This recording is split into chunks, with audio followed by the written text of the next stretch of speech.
Her lip was split. A dull purple bruise bloomed across her cheek like a storm cloud, and dried blood caked one nostril. She flinched when I stepped through the door. "Daddy, it hurts." Her voice, so small, so broken, it cut cleaner than any enemy blade I'd faced overseas. I froze in my own home like it was enemy territory. She was crouched in the corner, holding a dog bowl to her chest. Kibble, the cheap kind. She ate it slowly, wincing with every bite. My stomach twisted. "Where's your mother?" I asked, forcing calm into my voice. She didn't answer. So I called, rang her twice, straight to voicemail, then a text. "She's on vacation. Don't bother." I stood in that silent house with my daughter bruised and broken, her ribs showing, her eyes hollowed out from too many nights alone. And I waited for the woman I married to return.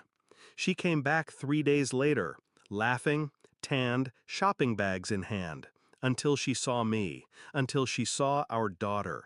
Then her smile cracked like glass, and her face turned white. I didn't raise my voice, didn't ask questions.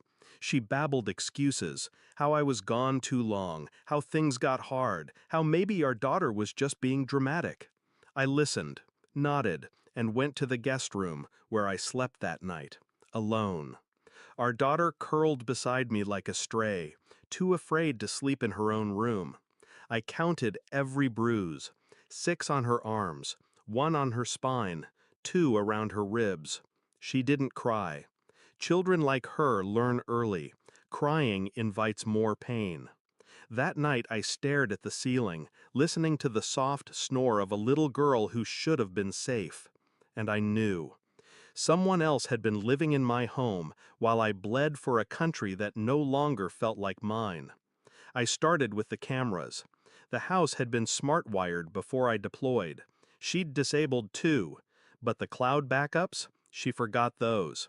Weeks of footage. Strangers in my living room. A man, always the same, slipping in through the back, kissing her in the hallway, using my mug, holding my daughter's tablet like it belonged to him. And then one clip, he raised his voice. She flinched. Another, he shoved our daughter, hard. I paused the video, rewound, watched it again. His face burned into me.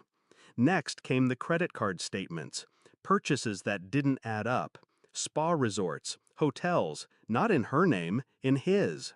She'd been paying for everything, with my money, from my account. I checked my daughter's pediatric records, missed appointments, unsigned school notes, no prescriptions filled in months. She was sick, neglected, abused. And my wife? My wife had been building a life with another man inside my home, pretending to be a mother when it suited her. She didn't leave me, she replaced me. I set the table that evening, 4 chairs, roasted chicken, garlic potatoes, her favorite meal. She looked confused when I asked her to sit, even more when I said, "Invite him too." She paled. "Who?" I tilted my head. "The man who lives here when I'm gone." She didn't move, so I played the footage. The silence that followed wasn't empty. It was violence waiting to be unchained. She stammered, lied, cried, said she didn't know what got into her. I nodded, slid a thick envelope across the table. Inside, printed screenshots, bank records, timestamps, a lawyer's contact. "Custody hearings in a week," I said. "You won't win." Then I placed a single photo on the table, our daughter, eating from a dog bowl. She stopped breathing for a moment. I never said a word about the bruises. I didn't have to.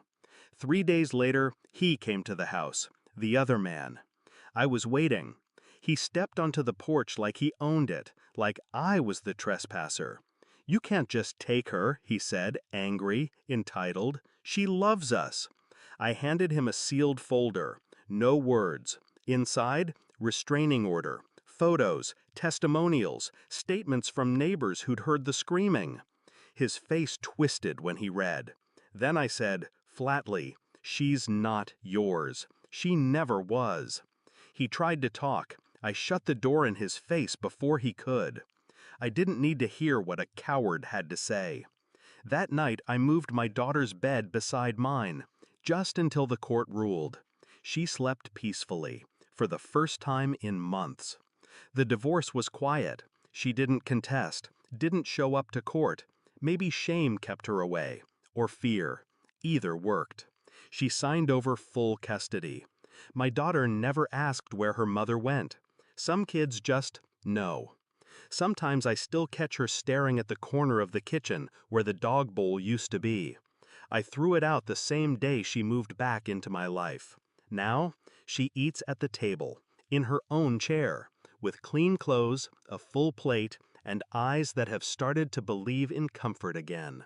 I look at her and know, she will forget. But I won't. Some ghosts deserve to be remembered.